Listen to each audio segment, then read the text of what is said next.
আজ বিশ্বজুড়ে পালিত হচ্ছে বিশ্ব বাবা দিবস। বাবাদের প্রতি শ্রদ্ধা ও কৃতজ্ঞতা জানাতে এ দিনটি পালন করা হয়।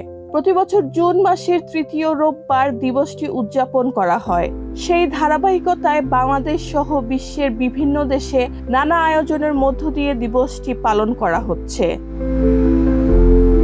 সন্তানের জীবনে একজন বাবা শুধু অভিভাবক নন, তিনি একজন পথ প্রদর্শক, অভিভাবক ও নির্ভরতার সবচেয়ে বড় আশ্রয়। পরিবারের সুখ স্বাচ্ছন্দ্য নিশ্চিত করতে প্রতিদিন নীরবে সংগ্রাম করেন অসংখ্য বাবা। নিজের স্বপ্ন ও চাওয়া পাওয়াকে অনেক সময় আড়াল করে সন্তানের ভবিষ্যৎ গড়ার দায়িত্ব কাঁধে তুলে নেন তারা।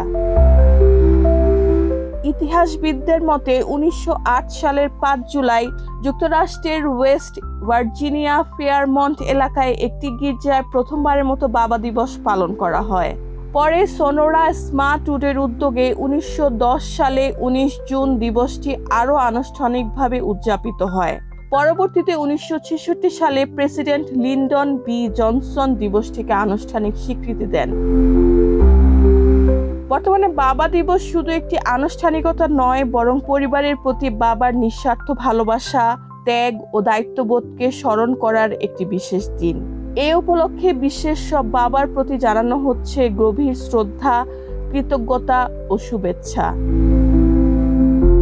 রেহানা বেগম, প্রজন্ম 24।